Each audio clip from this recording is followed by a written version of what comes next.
Hello everyone, welcome back to my channel. So ఈరోజు topic వచ్చేసి కొన్ని డిస్ట్రిక్ట్స్ అయితే జనరల్ సైన్స్ టెక్స్ట్ బుక్లో కానీ మనకు బయాలజీ టెక్స్ట్ బుక్లో కానీ కొన్ని డిస్ట్రిక్ట్స్ అయితే ఇంపార్టెంట్ గుర్తుపెట్టుకోవాలి. సో అవి ఈజీ వేలో మనం ఎలా గుర్తుపెట్టుకోవాలో ఈరోజు చెప్తాను.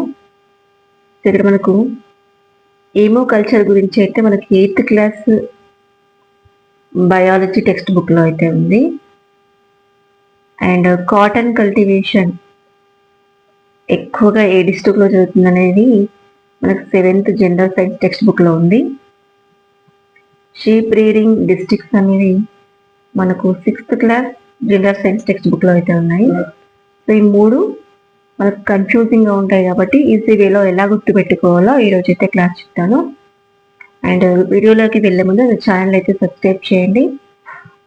సో ఇక్కడ మనకు ఈమో కల్చర్ అనేది అసలు ఈము అంటే ఏంటంటే బర్డ్. ఇదొక సెకండ్ లార్జెస్ట్ బర్డ్. ఇది second largest bird in the world. మరి ఫస్ట్ లార్జెస్ట్ బర్డ్ ఏంటి? ఆస్ట్రిచ్. సో ఈము కల్చర్ అనేది ఇది మనకు ఎకనామికల్గా కమర్షియల్గా వాల్యూ ఉన్న బర్డ్ కాబట్టి సో దీనివల్ల చాలా యూజెస్, చాలా మెయిన్ ప్రొడక్ట్స్ అనేవి వస్తాయి కాబట్టి సో దీన్ని వీరైతే చేస్తూ ఉంటారు. మనది సో ఏ డిస్ట్రిక్ట్స్లో అంటే ఇక్కడ మనకు మెదక్, ఆదిలాబాద్, నల్గొండ. MAN మ్యాన్ అని గుర్తుపెట్టుకోండి. MAN man. సో ఎంపర్ అంటే మెదక్. జస్ట్ ఈజీ వేలో, ట్రిక్కీ వేలో ఎలా గుర్తుపెట్టుకోవాలో చెప్తున్నాను. So M for Medak, A for Adilabad, N for Nalgonda. So ఈ మూడు మ్యాన్ అనేది గుర్తుపెట్టుకుంటే మనకు ఈము కల్చర్ అనేది డిస్ట్రిక్ట్స్ అనేది గుర్తుకొస్తాయి.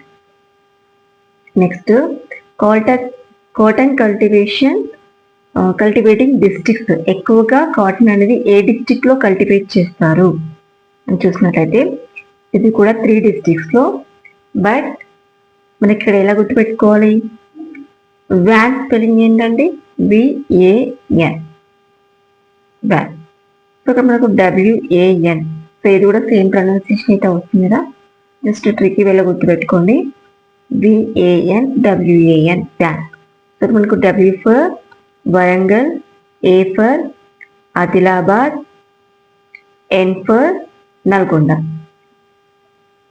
So Warangal, Adilabad, Nalgonda van. ఇది కాటన్